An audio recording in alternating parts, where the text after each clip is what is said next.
안녕하세요. 이박근모 LPKTV입니다. 고려 초기 유학자 최성로가 왕에게 바친 개혁안 시무 28조를 빗댄 시무 7조라는 글이 요즘 장안의 화제가 되고 있습니다. 현 정부의 문제점을 신랄하게 비판하고 대통령에게 개선을 요구하는 형식인데, 청와대 국민청원 게시판에 올랐던 이 글이 2주간 사라졌다가 다시 공개가 되었습니다. 어떤 내용의 글이길래 이런 논란이 일고 있는지 같이 보기로 하겠습니다. 소인 좋은 산 넙죽 엎드려 삼가 시무 7조를 고안하니, 하나, 세금을 감하시옵소서. 세금이라는 것이 본디 그 쓰임에 있어 나라의 곳간을 채워 국가 재정을 이어나가고 군대를 키우며 나라의 발전을 도모해 백성들이 삶을 영위해 나가도록 하는 것은 지당한 일이오나, 이 나라의 조세제도는 십시일반의 미덕이 아닌 육참골단의 고통으로 전락한 것이 작금의 현실이오며, 부유한 것이 죄는 아니거늘 소득의 절반을 빼앗고, 부자의 자식이 부자가 되면 안 되니 다시 빼앗고, 기업을 운영하니 재벌이라 가두어 빼앗고, 다주택자는 적폐이니 집값 안정을 위해 빼앗고, 1주택자는 그냥 두기 아쉬우니 공시가를 올려 빼앗고, 임대사업자는 토사구팽하여 법을 소급해 빼앗고, 한평생 고을을 지킨 노인은 고가주택에 기거한다 하여 빼앗으니, 차라리 개와 소 말처럼 주인의 사료로 연명할지언정 어느 누가 이 땅에서 기업을 일궈 나라에 이바지하고 어느 누가 출세를 위해 부단히 노력하겠사옵니까? 또한 증세를 통해 나라의 곳간은 채울 수 있을지언정 소비 둔화와 투자 위축 등의 부작용 역시 존재하거늘 이토록 중요한 국가 시책을 어찌하여 나라에 널린 학자들의 의견 한번 여쭙지 않고 강행하시옵니까? 폐하, 조세는 나라의 권한이고 납세는 백성의 책무이나 세율은 민심의 척도이옵니다. 증세로 백성을 핍박한 군왕이 어찌 민심을 얻을 수 있겠사오며, 하물며 민심을 잃은 군왕이 어찌 천하를 논하고 대업을 이끌 수 있겠사옵니까? 부디 망가진 조세제도를 재정비하시고 세금으로 혜택을 받는 자가 아닌 세금을 납부하는 자가 납득할 수 있도록 세율을 재조정하시어 백성들의 고통을 덜어주시옵소서. 둘, 감성보다 이성을 중히 여기시어 정책을 펼치시옵소서.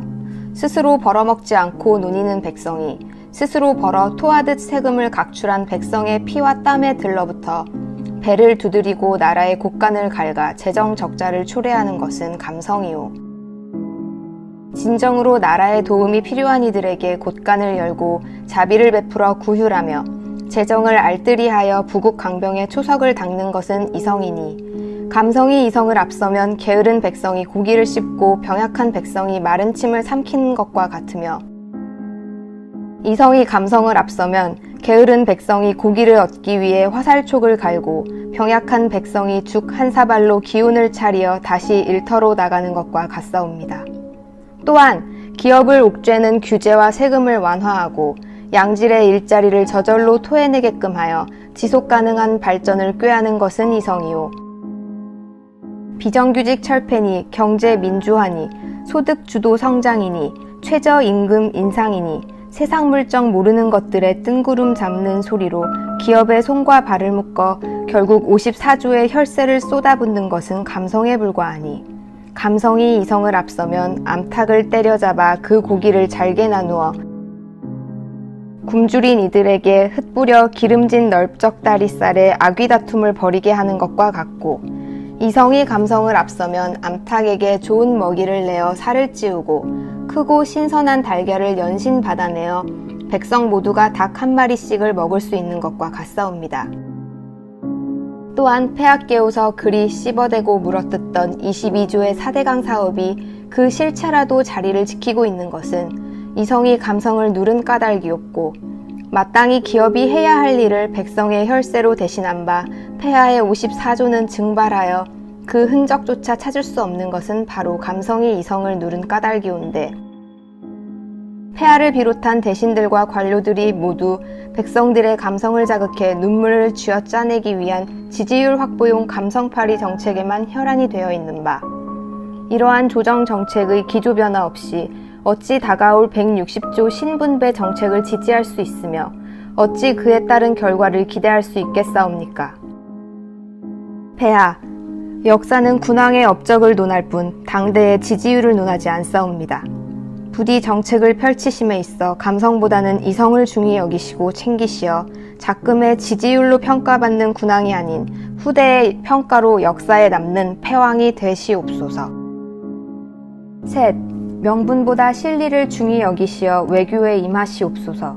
나라의 지정학적 요소와 주변국들의 정세를 간파하지 못하여 한미일이냐 북중러냐 갈피를 잡지 못하고 좌고우면하니 앉은 자리는 가시방석이요 일어서니 키는 제일 작은 것이 작금의 현실이온데 일본과의 외교 마찰로 무역 분쟁을 초래하였으나 이를 외교로 해결하지 않고 정치로 해결하시려 불매운동을 조장하고 양국 관계를 파탄낸 바 여론은 반전되고 지지율은 얻었으나 결국 동북아 안보의 상징인 지소미아가 흔들리는 지경에 이르렀으니 이것은 명분의 외교이었고 중국의 패권주의와 북국 도낭의 핵도발의 엄중함을 먼저 고려하시어 한미일 3국의 동맹을 강화하시며 안보의 기틀을 마련하시고 절치부심하여 국력을 키워 극일을 이룬 후에야 비로소 아베의 골통을 쥐어받고 고한을 걷어차 진정한 사과와 보상을 취하는 것은 실리의 외교이옵니다.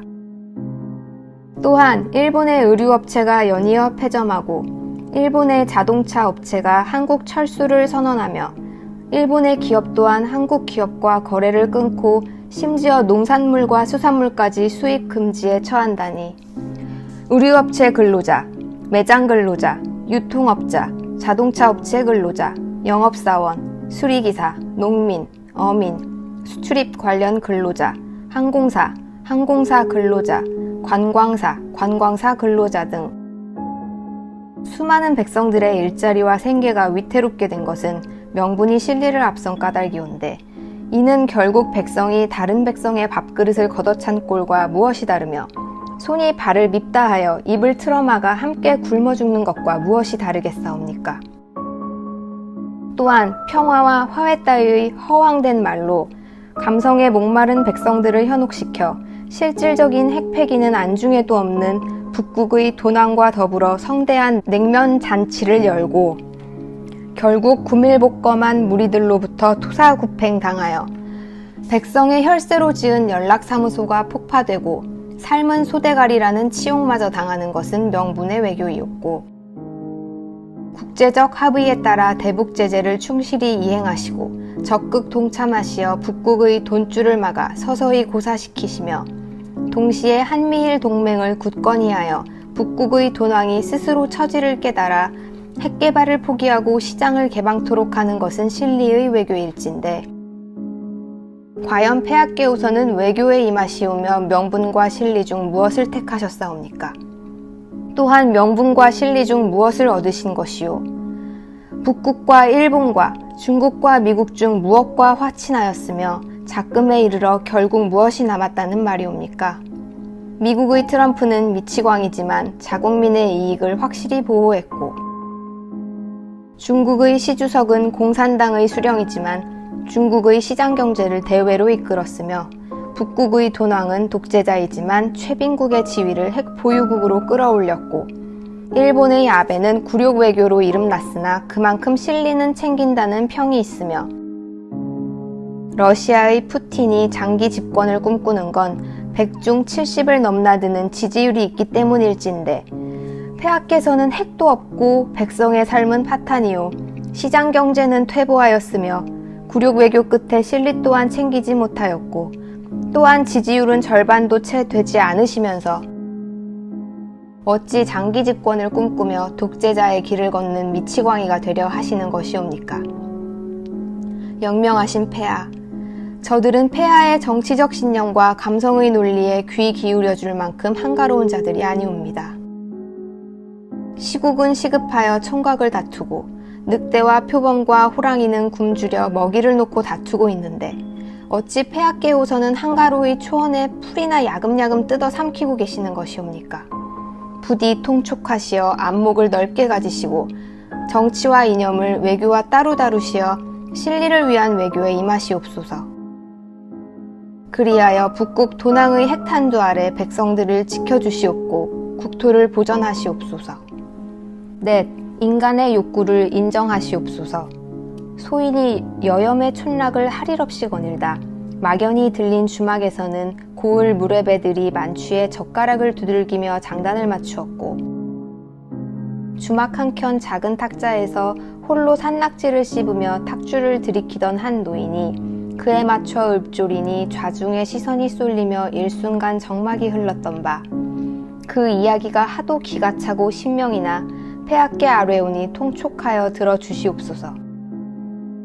반도의 어느 작은 나라에 돼지가 혁명을 일으켜 돼지의 나라를 세웠으니 이를 숯불공화국이라 칭하였고 연호를 한돈이라 칭하였으니 한돈 4년 어느 날 돼지의 왕이 몸소 교지를 내려 나라의 모든 돼지들에게 이르길 과인이 듣기로 작금의 돈륜이 무너질 대로 무너져 축사가 쪼개지고 울타리가 넘어지니 돈권 또한 참담하기 이를 데 없도다.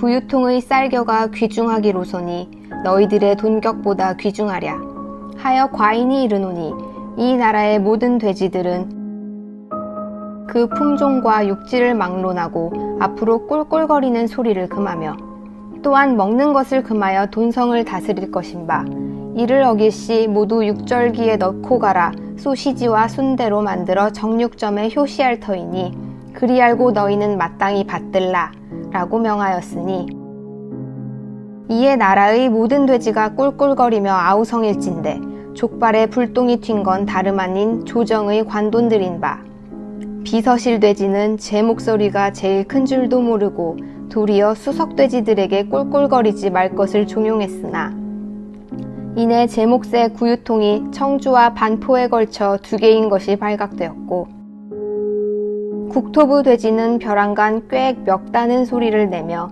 꿀꿀 파시라 꿀꿀 파시라 구유통을 파시라 노래를 부르기 시작했으며 대변돈실 돼지는 흑석동 상가에 몰래 기어들어가 대부업자에게 빌린 돈으로 뻥튀기를 처먹다 발각돼 복발이 안 보이도록 주랭랑치니 결국 6의 관돈이 한날 한시에 사의를 밝히고 축사 담을 넘어 도주하다 말린 꼬랑지가 밟혀 목살을 잡힌 채 대궐로 끌려와 모진 고문을 당했는데 그 광경이 처참하기 이를 데 없어. 대포집이 껍질을 뜯고 족발집이 족을 잘라내며 국밥집이 머릿고기를 삶아내는 고통에 6의 관돈들은 이실직고 하였으니 이와 같았다더라. 돼지는 꿀꿀거려야 제맛이오. 돼지같이 처먹어야 돼지다운 것인데 어찌 폐하께서는 돼지에게 돼지답지 않을 것을 강요하고 돼지의 본능과 욕구를 버리라 하시옵니까? 돼지는 처먹어야 그 삶이 의미가 있는 것이오. 돼지가 돼지다워야 돼지로서 살 수 있는 터인데 애당초 돼지의 본능을 무시한 교지를 내리시니 저희 대신들이 어찌 이를 백성들에게 강요할 것이오. 또한 스스로 이를 따르겠나이까? 라며 돈지랄을 하고 이구동성으로 꿀꿀대었는데 설상가상으로 성문 밖에 성난 백성돼지들이 숯불을 들고 모여 꿀꿀거리기 시작하였고 숯불로 흥한 자 숯불로 망하리라 외치며 결국 성문을 깨어뜨리고 왕의 침소를 향해 치닫은 바 금과 은으로 치장하고 비단으로 감싼 침소에는 돼지의 왕 또한 꿀꿀대며 구유통의 머리를 박고 있었고 머리맡에는 돼지가 먼저다라는 글귀가 선명했다 하더라. 폐하, 영끌의 귀재, 희대의 승부사, 대출한도의 파괴자라 불리우는 흑석 김모 선생이 재개발 상가를 튀기려다 결국 발각되어 언론에 튀겨지고 백성에게 씹히다 결국 신기정과 같이 꽁무니에 불이 붙은 듯 내빼고 지역구의 배신자, 절세의 교과서, 50분의 귀적, 대변인 사냥꾼이라 불리는 반포 노모 선생이 대신과 관료들에게 집을 팔라며 호통치다 본인 또한 다주택자인 게 발각되어 결국 지역구인 청주를 버리고 한양의 노른자위 반포를 택해 문매를 맞았는데 소인은 큰 엿과 작은 엿을 양손에 쥔 아이에게 무어라 설득해야 작은 엿 대신 큰 엿을 버리게 할지 몰라 한참을 골똘히 생각하였고, 또한 양손에 멀쩡히 들고 있는 제 엿을 무슨 이유를 들어 버리게 해야 할지 몰라 더욱 골똘히 생각하였사옵니다. 하오면 폐하, 큰 엿을 버리고 작은 엿을 쥔 아이의 검소함과 청렴함을 칭찬하여 본보기로 삼는 것이 마땅하옵니까? 두 손에 멀쩡히 들고 있던 제 엿을 함부로 버린 것도 모자라 큰 엿을 버리고 작은 엿을 택한 아이의 무지함과 성급함을 나무라는 것이 마땅하옵니까? 그저 백성들을 기만하여 지지율을 확보하고 세금을 긁어모으고자 만천하해버린 정치적 노름에 누가 누구의 발목을 잡는 것이옵니까? 폐하, 신 김모와 노모는 죄가 없사옵니다.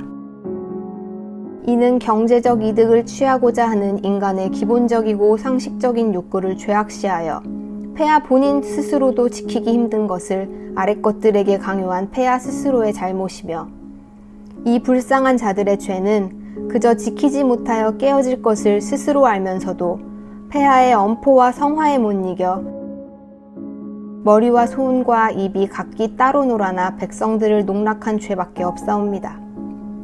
말은 말답게 달려야 제맛이오, 개는 개답게 짖어야 제맛이고, 돼지는 돼지답게 처먹어야 제맛이며, 인간은 인간답게 제 이득을 챙기고 주파나를 튕겨 손익을 따지며 경제적 이익을 추구해야 제맛인데, 애초에 인간의 욕구에 반하는 정책을 내시고 이를 대신과 관료들에게 막연히 따를 것을 명하니 어찌 백성이 따를 것이요 어느 신하가 제자리를 지킬 수 있겠사옵니까? 폐하, 조정이 우왕좌왕하니 백성 또한 다르지 않사옵니다. 인간을 인간으로 보아야 인간이 보이는 법이거늘 조정의 모든 정책이 인간의 욕구에 반하는 모순덩어리들 뿐이었고, 인간의 욕구를 죄악시하여 이를 말살하려는 극단책 뿐이온데, 어찌 백성들의 동의를 바라고 어찌 그 성과를 바랄 수 있겠사옵니까? 부디 통촉하시어 정책을 전개하심에 인간의 욕구를 받아들이시고 인정하시어 더 이상 이러한 참담한 광경이 백성 앞에 펼쳐지지 않도록 해주시옵소서. 5. 신하를 가려 쓰시옵소서. 정세는 역동하여 요란하고 민심은 역류하여 요동치니 나라는 좌우로 갈라졌으며, 간신은 역행하여 요사스럽고 충신은 영린하여 요절하니 국법은 깨어져 흩어졌사옵니다. 나라의 위태로움은 풍전등화와 같고 백성의 곤궁함은 이루 말할 수 없어 굽은 목을 겨우 세워 동서남북을 널리 살펴보니 영웅은 깊이 잠들어 몽중이요 현자는 깊이 숨어 은둔하니 보이지 않사옵니다. 견왕은 곰과 범을 부리지 못하고 조왕은 수리와 매를 부리지 못하니 들끓는 것은 이리요 까마귀 때뿐이라. 소인은 통탄하며 먹을 갈고 신음하며 붓끝을 가지러니에 삼가 아뢰올 뿐이니 통촉하여 주시옵소서. 폐하, 조정의 대신 열중셋은 허황된 꿈을 쫓아 국사를 말아먹는 이상주의자요, 나머지 7중 셋은 허황된 꿈을 팔아 표장사를 하는 장사치나 다름없고, 나머지 4중 셋은 시뻘건 혓바닥을 낼름거리며 폐하의 귓구멍을 간지럽히는 아첨꾼이며, 나머지 하나는 그저 자리만 차지해 세금만 축내는 무능력한 것들이니, 폐하, 청하옵건대 한 달 한시에 조정의 대신들과 관료들을 기립시키시어 폐하의 실정에 대한 의견을 물으시옵소서.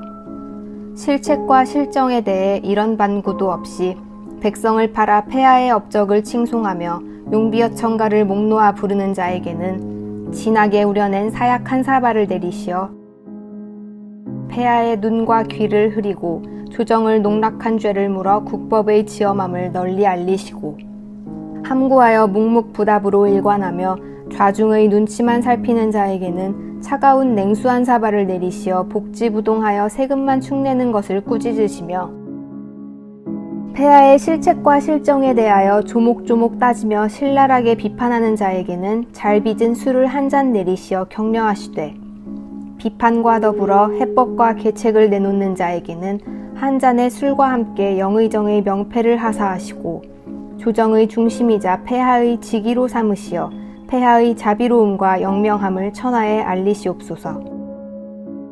또한 새 인재를 등용함에 있어 각지의 서생들을 불러 모아 민주와 인권, 자유를 각각 새긴 3개의 명판을 나누어 주시고 한 손에 하나씩만 들 수 있으니 참고하여 이행하라 명하신 후 민주와 인권의 명판을 양손에 든 자는 따로 불러 모아 감옥에 모조리 투옥하시고 또한 일가의 재산을 모두 압류하도록 명하시어 자유를 버린 대가를 치르도록 하시고 자유와 인권의 명판을 양손에 든 자는 폐하의 어수를 높이 들어 양 볼따귀를 힘껏 후려치시고 나의 자유가 너의 인권과 상충하니 누가 이기겠는가 하문하시어 민주적 절차에 의한 입법과 그로 인한 법치의 귀중함을 일깨워 주시옵고 자유와 민주의 명판을 양손에 든 자는 조정의 하급 관리에 임명하시되 사원부와 포도청 그리고 고을 관아의 대민 업무를 도맡아 처리케 하시어 인권의 진정한 뜻을 스스로 깨우치게 하시며 만에 하나 왼손에 자유와 민주 2개의 명판을 들고 오른손에 인권의 명판을 든 자가 아뢰길 자유가 없는 민주는 독재와 마찬가지요 민주가 없는 자유는 무법천지와 같은 바 둘은 양분될 수 없고 필히 양립해야 할 것이니 본디 이 둘은 하나인 것과 다름없어 함께 왼손이요 오른손의 인권은 이들을 능히 거둘 수 있으니 여기 3개의 명판이 다 있소이다 라고 답한다면 그 자를 즉시 진사의 자리에 올려 국사의 중책을 맡기시옵고 한양의 대궐 같은 집과 조선 제1의 명마가 끄는 마차 또한 하사하시어 그로 하여금 나라의 대업을 이끌고 폐하의 업적을 함께 빛내도록 하시옵소서. 폐하, 인사는 곧 만사라 하였사옵니다. 이 땅에 널린 게 학설이거늘 태반이 반쪽짜리 이념에 지나지 않고 또한 널린 게 학자이거늘 태반이 한쪽으로 치우친 선동꾼에 불과하온데 하물며 조정의 대신들은 어떻게 싸웁니까? 부디 민주와 인권을 앞세워 감성과 눈물을 팔고 그럴듯한 감언이설로 백성들의 표와 피를 팔아 제 입신양명의 수단으로 삼는 저 들쥐와 같은 무리들을 긁어모아 스스로를 박멸하라 명하시옵고 자유의 가치를 알고 몸소 행하며 자유와 민주와 인권의 조화를 논하는 총명한 인재를 신하로 쓰시어 나라의 평안을 되찾아 백성의 앞길을 인도해 주시옵소서. 6. 헌법의 가치를 지키시옵소서. 나라의 근본은 백성이요 백성의 근간은 헌법이니 이는 대한민국은 민주공화국이요 대한민국의 주권은 국민에게 있으며 모든 권력은 국민에게서 나온다고 규정한 헌법 1조와 그 뜻이 같사옵니다. 또한 나라의 크고 작은 집회에서는 위 헌법 1조를 가사로 옮긴 노래가 흘러나왔고 폐하께서는 항상 그 자리를 지키셨으니 광우병 파동, 세월호 참사, 박근혜 퇴진운동이 그러했습니다. 헌법 제1조를 부르짖으며 백성들을 이끌어 헌법에 의거해 전 대통령을 파면하였고 헌법에 의거해 대통령에 선출되었으며 헌법에 의거해 선서를 하셨사오니 헌법에 의거해 직무를 수행하고 헌법에 의거해 백성의 권리를 보장하시오며 헌법에 의거해 국토를 보전해야 함이 마땅하오나 헌법에 의거해 그 자리에 오르신 폐하 스스로 헌법의 가치를 훼손하고 적시된 조항을 무시하며 헌법에 내재한 백성의 가치를 짓밟고 헌법이 보장한 인간의 권리에 침을 뱉으사 헌법이 경계한 무소불위의 권력을 무아지경으로 휘두르니 나라와 백성의 근간인 헌법이 조각나 깨어지듯 민심 또한 조각나 깨어져 흉흉하옵고 온 나라가 서로 쪼개져 개싸움을 벌이고 있사온데 그 꼴이 참으로 처참하기 이를 데 없사옵니다.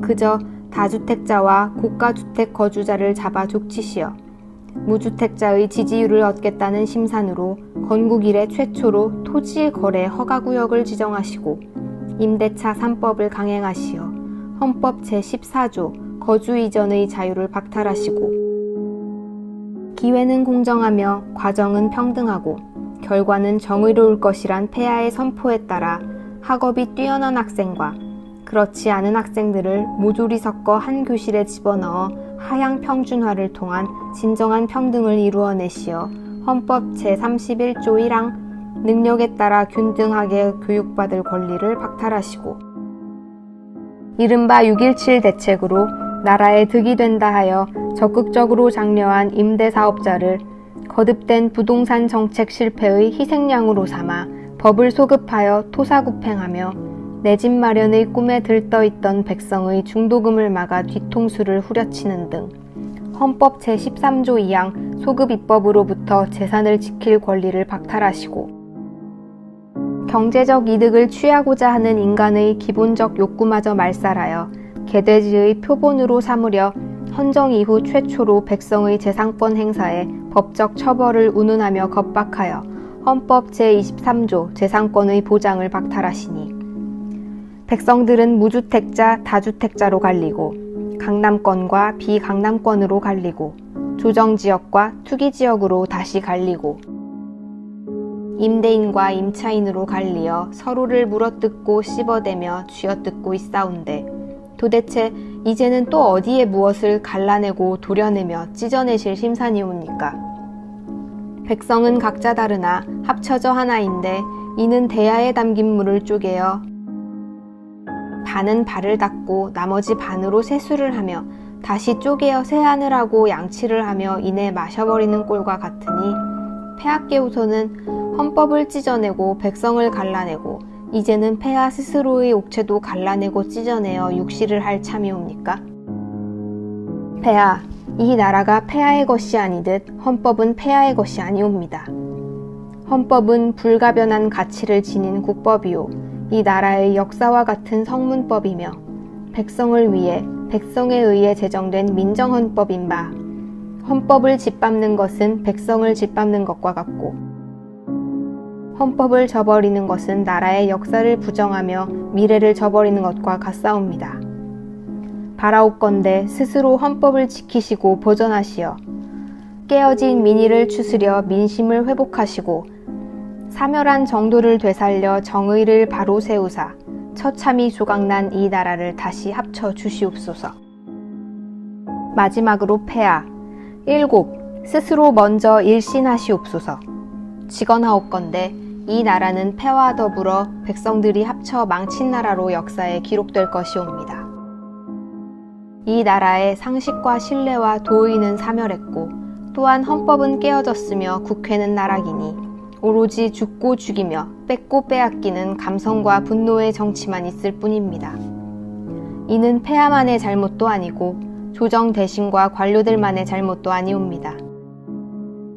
그것은 백성 또한 무지한 까닭이며 엄중한 현인들의 경고와 선대 공신들이 남긴 역사적 사실에도 불구하고 일국의 지도자를 저잣거리에 광대 뽑듯이 감성에 젖어 눈물로 내세운 대가입니다. 소인은 평생을 살아오며 무주택자, 일주택자, 다주택자라는 단어가 이토록 심오하고 엄중하며 잔인한 것인지 폐하의 실정하에 처음 깨닫사오며 일찍이 폐하의 막역지우였던 고 노무현 선왕의 통치하에서도 폐하의 정적이었던 이명박 선왕과 폐하의 재물이었던 박근혜 선왕의 통치하에서도 경험하지 못했던 참담한 헌법 유린과 처절한 수탈과 극심한 분열과 외교적 고립을 겪사옵니다. 개구리가 찬물에 담궈져 서서히 달궈지는 동안 미동도 하지 않듯 이 땅의 백성은 백성 스스로 선출한 폐하의 실정에 하나둘씩 권리를 내어주다 결국에는 헌법 조문 안에조차 속하지 못하는 아픔을 겪사오나 아직 절반의 백성은 스스로 벌어먹지 않고도 내어지는 끼니 앞에 굴복하여 제 몸이 익어 껍질이 벗겨지는 것조차 깨닫지 못하옵고 가진 자에 대한 끝없는 분노의 눈이 멀어 제 자식들이 살아갈 삶이 제 인생보다 나아야 한다는 일말의 책임감조차 느끼지 못하옵니다. 폐하께서 추구했던 인권은 고작 사람을 죽이고 부녀자를 간음한 파렴치한 것들에게만 내려지는 면죄부가 되었고 폐하께서 부르짖던 민주는 절반의 백성에게는 약탈이고 절반의 백성에게는 토벌이며 과반수를 넘는 자가 벌이는 정당한 도륙이자 합법적 착취의 수단으로 전락하였으니 자유는 선대 공신들의 무덤을 파내어 찾으오리까 아니오면 죽어 자빠져 저승길에서 찾으오리까. 소인이 감히 묻사옵니다. 무릇 정치란 백성과의 싸움이 아닌 백성을 뺀 세상 나머지 것들과의 싸움인바 폐하께서는 작금에 이르러 무엇과 싸우고 계신 것이옵니까? 국내외에 어지러이 산적하여 당면한 과제는 온데간데 없고 적폐청산을 기치로 정적 수십을 처단한 것도 부족하여 이제는 백성을 두고 관역을 삼아 왜곡된 민주화 인권의 활시위를 당기시는 것이옵니까? 폐하, 스스로 먼저 일신하시옵소서. 폐하의 적은 백성이 아닌 나라를 해치는 이념의 잔재와 백성을 탐하는 과거의 유령이며 또한 복수의 눈이 멀고 간신에게 혼을 빼앗겨 적군과 아군을 구분 못하는 폐하 그 자신이옵니다. 또한 갈등과 분열의 정치를 끝내겠다는 폐하의 취임사를 소인은 우러러 기억하는 바 그날의 폐하 그 자신이오며 폐하께서 말씀하신 촛불의 힘은 무궁하고 무결하여 그 끝을 알 수 없는 바 그날의 촛불 그 열기이옵니다. 성군의 법도는 제 자신마저 품을 수 있으나 폭군의 법도는 제 자신 또한 해치는 법. 부디 일신하시어 갈등과 분열의 정치를 비로소 끝내주시옵고 백성의 일기 안에 상생하시며 역사의 기록 안에 영생하시옵소서. 간신의 글은 제 마음 하나 담지 못하나 충신의 글은 삼라만상을 다 담는 법. 소인의 처단 글재주로 일필휘지하지 못해 삼라만상을 담지는 못하였으나 우국충정을 담아 피와 눈물로 대신하오니 다만 깊이 헤아려 주시옵소서. 2020년 8월 인천 앞바다에서 진인 좋은 산 삼가 올립니다.